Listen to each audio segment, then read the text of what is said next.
जय हिंद दोस्तों मसालेदार खबरें वो विदेशों में सुनाते हैं कि मसालेदार खबरें वो विदेशों में सुनाते हैं मगर अपनी ही धरती पे वो पहचान खोते जाते हैं। कि मसालेदार खबरें वो विदेशों में सुनाते हैं मगर अपनी ही धरती पर पहचान खोते जाते हैं। और सियासत की समझ का आलम इस कदर है जनाब कि सियासत की समझ का आलम इस कदर है जनाब कि आग घर में लगी है और बाहर हवा लगाते हैं। जी हाँ दोस्तों, मैं बात कर रहा हूँ कांग्रेस के महान राजनीतिज्ञ माननीय राहुल गांधी जी की, जो आजकल हमारे प्रधानमंत्री जी और गृह मंत्री जी को बड़ी ही बेशर्मी से गद्दार साबित करने पे लगे हुए हैं। गद्दार साबित करने के लिए कुछ न कुछ सबूत तो चाहिए। मैं मोदी जी सरकार से ये निवेदन करूंगा कि सरकार किसी की भी हो, उच्च पदों पे बैठे हुए जो हमारे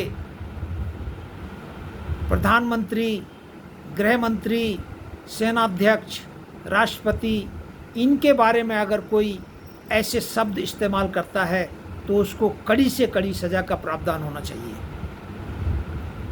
सरकार किसी की भी हो, प्रधानमंत्री, गृह मंत्री किसी पार्टी का नहीं होता है, वो एक देश का होता है।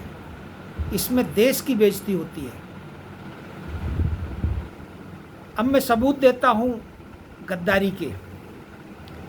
नंबर 1, 2016 में सर्जिकल स्ट्राइक पे सवाल उठाकर आपने सेना के साथ गद्दारी की।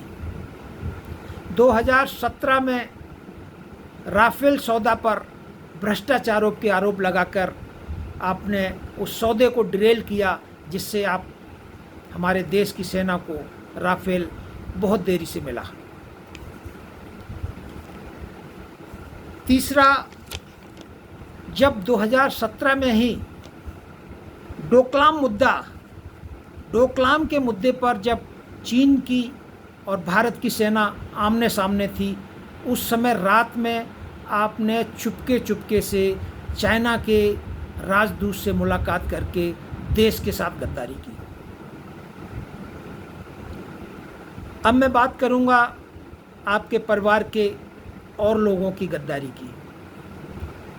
तो 1962 में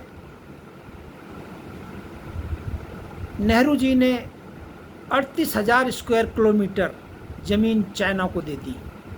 यह कहकर दी थी कि उसमें एक घास का तिनका भी नहीं उगता। तो जब संसद में बहस चल रही थी इसके ऊपर, तो कांग्रेस के ही सांसद एक महावीर त्यागी जी, उन्होंने अपनी टोपी को हटाते हुए गंजे सिर को दिखाया था और कहा था कि इस सिर पे भी एक घास का तिनका नहीं उगता है, तो क्या मैं इस सर को काट के दे दूं या किसी के हवाले कर दूं।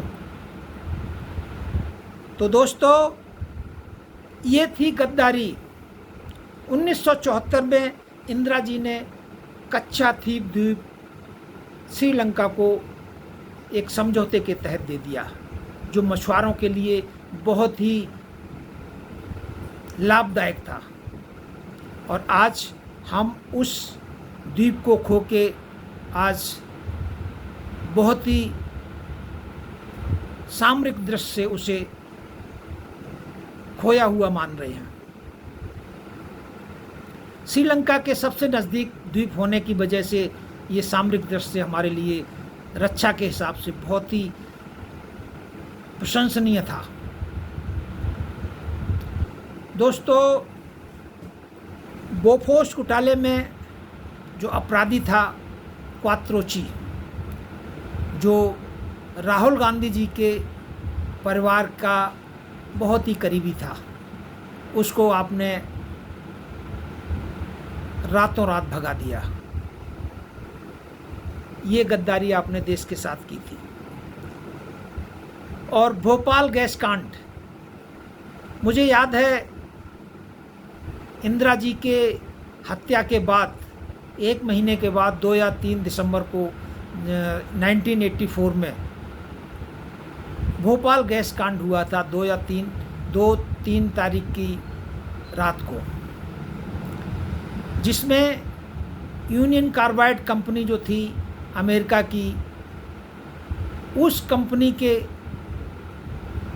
42 टन मिथाइल आइसोसाइनेट गैस का रिसाव हुआ था, जिससे 4000 लोगों की मौत उसी टाइम पे हो गई थी। और उसके बाद कम से कम तो 8-9 हज़ार लोगों की मौत हुई थी। मानवाधिकार संगठनों का मानना है कि 15 से 20 हज़ार लोगों की मौत हुई थी। उस कंपनी का मालिक एंडरसन अमेरिका से 7 दिसंबर को भारत आया था, जिसे पुलिस ने अरेस्ट किया और कुछ ही घंटों में उसको जमानत दे दी गई थी। मध्य प्रदेश में उस समय कांग्रेस की सरकार थी, अर्जुन सिंह जी मुख्यमंत्री थे।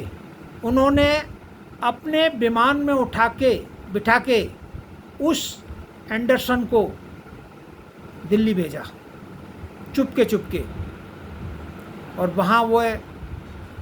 वहाँ से अमेरिका चला गया। तो दोस्तों, गद्दारी इसे कहते हैं। उस एंडरसन को, जो हज़ारों की मौत का जिम्मेदार था, उसको कोई सज़ा नहीं दे पाए हम, और वो 2014 में बेमौत मारा गया।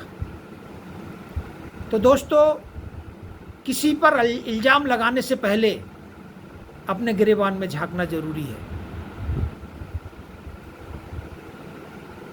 तो ये इनकी करतूत है कांग्रेस के पूरे शासन की। जय हिंद, जय भारत।